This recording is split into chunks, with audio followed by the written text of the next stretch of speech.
আসসালামু আলাইকুম, welcome to new lecture. আর আজকের এই লেকচারে আমরা আলোচনা করব মার্কেটের সাইকেল ফেজ। এর মধ্যে আমরা চারটা পয়েন্ট রেখেছি।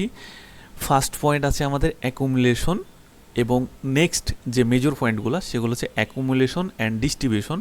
আমরা এখানে যেটা দেখতে পাচ্ছি accumulation and distribution.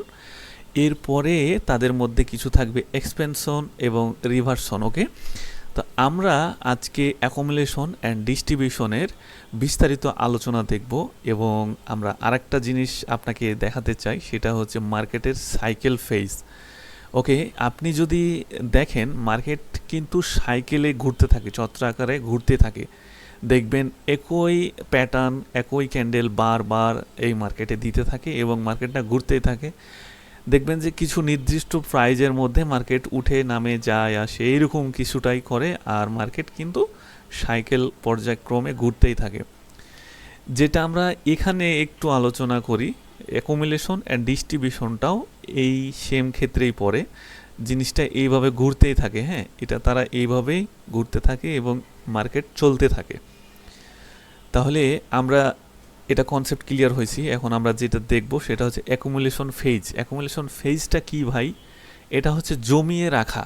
Okay, institutional by phase বলতে পারেন।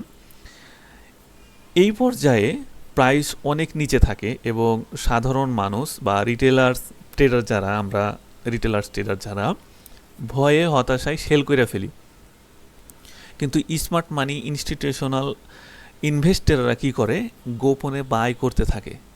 এই যে এই জায়গাতে ভাই, এই জায়গার মধ্যে তারা বাই করে আর আমরা সেল করি ভয়ে। এরপরে বুঝতে হবে ডিস্ট্রিবিউশনটা কি ভাই? ডিস্ট্রিবিউশনটা হচ্ছে বিক্রয় বা স্মার্ট মানি সেল ফেজ বলতে পারেন। ওকে, এইখানে যেটা দেখছেন তার বিপরীতটা এখানে একটু বুঝে ফেলুন, আইডিয়া করেন। মূল ধারণাটা একটু যদি দেখেন ডিস্ট্রিবিউশনের, সেটা হচ্ছে মার্কেট অনেক উঁচুতে উঠে গেলে স্মার্ট মানি বা বড় খেলোয়াড়রা কি করে? তাদের অবস্থান বা পজিশন ধীরে ধীরে সেল করে দেয় সাধারণ মানুষ আগ্রহের সময়। ওকে, তাহলে আমরা বুঝে গেছি যে অ্যাকুমুলেশন অ্যান্ড ডিস্ট্রিবিউশনের কাজটা কি এবং এরা কে কি করে। ওকে, এখন আমাদের বুঝতে হবে যে এই জায়গাগুলোতে কি ধরনের বিহেভিয়ার করে মার্কেট। আমরা একটু বৈশিষ্ট্যটা যদি দেখি, তাহলে মার্কেট বারবার রেঞ্জ বাউন্ডিং করে, অনেক সময় ফেক ব্রেকআউট দেখায়, এবং বড় ইনভেস্টররা কি করে? নিঃশব্দে সেল করে এবং রিটেলার ট্রেডাররা তখন কিনে যায়। ওকে, তাহলে আমরা অ্যাকুমুলেশন অ্যান্ড ডিস্ট্রিবিউশন বুঝে গেছি ঠিকঠাকভাবে।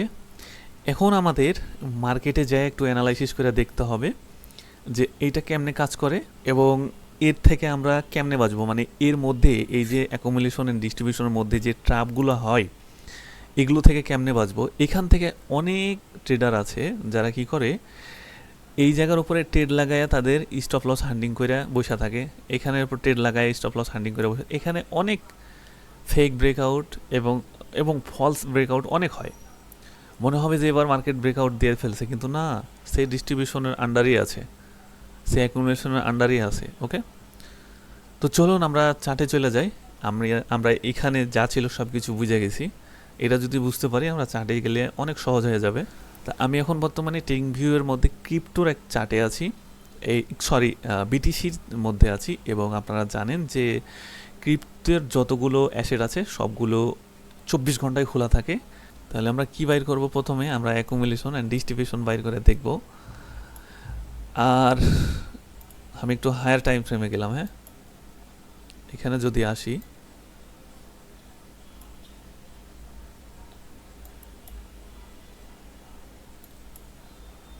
তাহলে এইখানে একটু দেখুন, আমরা এটাকে ডিস্ট্রিবিউশন জোন বলি। আমি একটু রেক্টেঙ্গুলার দিয়ে ঘেরা ফেলি। হ্যাঁ, এটা হচ্ছে আমাদের ডিস্ট্রিবিউশন জোন। এবং আমাদের অ্যাকুমুলেশন জোন কোনটা ভাই? অ্যাকুমুলেশন জোন আমরা এটা বলতে পারি, এটা ধরতে পারি। এটুক আমাদের অ্যাকুমুলেশন এবং এটুকু আমাদের ডিস্ট্রিবিউশন। এটুকু আমাদের মার্কেট কি হায়ার হাই বানায় গেছে। এখন যদি আমি একটু লোয়ার টাইম ফ্রেম আইসা দেখি, তাহলে মার্কেটটা কি দাঁড়ায়? মার্কেটটা এমন দাঁড়ায়, মানে অনেক বড় হয়ে যায়, বুঝছেন? এই যে তাহলে আমরা আচ্ছা এখানে আমাদের একটা আগের ড্র আছে, এটা কেটে ফেলি।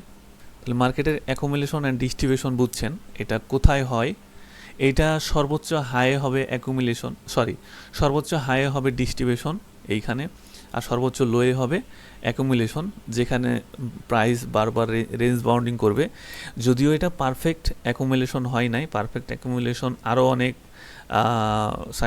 সাইডওয়াইজ হবে। আমরা এটাকেও ধরতে পারি, আমরা এখানেও অনেক কয়েকবার মার্কেটকে দেখলাম যে এখানে রেঞ্জ বাউন্ডিং করলো, যদিও এটা একটা প্যাটার্নের মধ্যে পড়ে আছে। তাহলে অ্যাকুমুলেশন কি করে? অ্যাকুমুলেশন প্রাইসকে হোল্ড করে ধরে রাখে একটু সময়ের জন্য, এবং বড় বড় যে ট্রেডারেরা আছে, স্মার্ট মানি বলেন, হেজ ফান্ড বলেন, তারা কি করে এইখানে আস্তে আস্তে করে বাইং লাগায় মার্কেটটাকে দুম দুম দুম দুম করে উপরে উঠায়, এবং এই জায়গাতে আইসা তারা সেল করবে, এবং এইখানে আস্তে আস্তে করে তারা সেল লাগাই দেয়। ঠিক আছে, এই যে হচ্ছে অ্যাকুমুলেশন আর এই যে ডিস্ট্রিবিউশন। এইখানে সেল করার পরে দেখছেন মার্কেট কেমনে কেমনে আবার নিচে নামাই দিচ্ছে, বুঝছেন? তাহলে এই হলো কি আমাদের অ্যাকুমুলেশন অ্যান্ড ডিস্ট্রিবিউশন। আমরা যদি আর একটু উদাহরণ ভালোভাবে নিতে চাই, আমাদের চার্ট ঘাটতে হবে, দেখতে হবে, প্রিভিয়াসে যাইতে হবে। আমি একটু লোয়ার টাইম ফ্রেমে চলে আসি, তাহলে যদি একটু বেশি ভালো দেখা যায়। আচ্ছা 5 মিনিট আসে।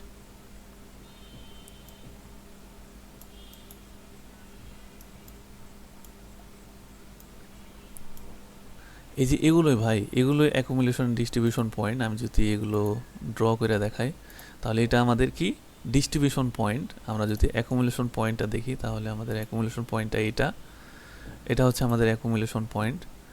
এটা হচ্ছে আবারও এখানে ডিস্ট্রিবিউশন করে নিচে গেছে। মার্কেটটা যেহেতু ডাউন ট্রেন্ড, আমরা ধরতে পারি এগুলো ডিস্ট্রিবিউশন, অ্যাকুমুলেশন, আমরা এগুলো ধরতে পারি। এ হচ্ছে কি রে মার্কেটের মেন খেলা। মার্কেট চলতে চলতেই দেখবেন যে অ্যাকুমুলেশন তৈরি করে ফেলে এবং ডিস্ট্রিবিউশন তৈরি করে ফেলে। যখন অ্যাকুমুলেশন বানাই ফেলবে, তখন আপনারা একটু ওয়েট করবেন। আপনারা এইরকমভাবে রেক্টেঙ্গুলার ড্র করে ওয়েট করবেন।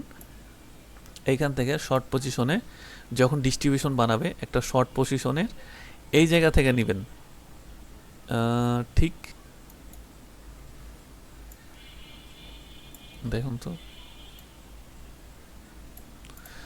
একটা সুন্দর প্রফিট আসতেছে না? এই যে ডিস্ট্রিবিউশনের পাওয়ার ভাই, এই যে অ্যাকুমুলেশনের পাওয়ার, এগুলো যখন ছুটে অনেক স্পিডে যায়, বুঝছেন? কারণ প্রাইসটা অনেকক্ষণ হোল্ড করে ধরে, এবং এই জায়গাতেই বড় বড় হেজ ফান্ডরা প্রাইস কারেকশন করার পরে এই জায়গাতেই তারা ইনভেস্ট করে, এবং এইখান থেকে মার্কেটের স্পিডটা বাইরে যায়। ঠিক আছে, এবং এই জায়গা তো সেম কেস। এখানে যদিও মার্কেটের স্ট্রাকচারটা তৈরি হয় নাই ঠিকঠাকভাবে, যদিও এখানে একটু হইতেই পারে, মার্কেট এরকমই ডাইনামিক, মার্কেট কখন কি করে সে নিজেও জানে না। সো এখানে যদি দেখেন, তাহলে আপনাকে একটা স্টপ লস হান্টিং করেছে। আপনি যদি এইখানে ডিস্ট্রিবিউশন ভাইবা একটা ট্রেড নিয়ে ফেলেন, তাহলে আপনাকে ছোট্ট করে একটা স্টপ লস হান্টিং করে মার্কেট আবারও তার দিকেই কিন্তু গেছে ভাই। এটা কিসের খেলা? এটাই হচ্ছে এসএমসির খেলা, স্মার্ট মানি কনসেপ্ট। ওকে, কারণ কাউকে প্রফিট করতে হবে, কাউকে লুজ করতে হবে, এটাই নিয়ম। তাহলে এটা বুঝছেন। এইখানে যখন দেখছেন যে মার্কেটটা আমার কি স্টপ লস হিট হয়ে গেছে, আপনি এখানে ট্রেড নেবেন, এখানে আপনার ট্রেড নিতে ভয় পাবে। কেন? তখন আপনি আরেকটা জিনিস আইডেন্টিফাই করে ফেলবেন, এই যে এখানে তো ভাই আরেকটা অ্যাকুমুলেশন হয়ে গেছে, এখানে তো আরেকটা ডিস্ট্রিবিউশন তৈরি হয়ে গেছে, তাহলে এখান থেকে মার্কেট আবারও নিচে যাওয়ার সম্ভাবনা রাখতে পারে। কিন্তু না, এটাই মার্কেটের ট্রাপ, বুঝতে হবে। বুঝছেন? এই হলো কি রে মার্কেটের মেন থিওরি। তাহলে আপনারা বুঝছেন যে মার্কেটে কেমনে ট্রেড দিবেন। মার্কেটের যখন দেখবেন যে ডিস্ট্রিবিউশন এরিয়া, যেটা এই এরিয়াকে ব্রেকআউট দিছে, দেখেন একটা বড় ক্যান্ডেলতে ব্রেকআউট দিছে, ব্রেকআউট দেওয়ার পরে হয়তো আপনার আপনি হয়তো ট্রেড এক্সিকিউট এই জায়গাতে নিতে পারেন, এই জায়গাতে নেন, সমস্যা নাই, স্টপ লসটা এই জায়গাতে নিয়ে চলে আসবেন, সেম কাহিনি। তো আমি এই বিষয় নিয়ে আর বকবক করতে চাই না। আশা করি অ্যাকুমুলেশন অ্যান্ড ডিস্ট্রিবিউশন ভালোভাবে বুঝে গেছেন এটা কেমনে কোথায় কাজ করে। এটা মার্কেটের যে কোনো জায়গাতে তৈরি করতে পারে অ্যাকুমুলেশন, ডিস্ট্রিবিউশন। আশা করি এই টপিকস নিয়ে আপনাদের মধ্যে আর কোনো ঝামেলা নাই। যদি কিছু থাকে অবশ্যই কমেন্টে জানাবেন, আর ভিডিওটা যদি ভালো লাগে চ্যানেলটা সাবস্ক্রাইব করে যাবেন। ভালো থাকবেন, সুস্থ থাকবেন, আল্লাহ হাফেজ, দেখা হবে নতুন একটা ভিডিওতে।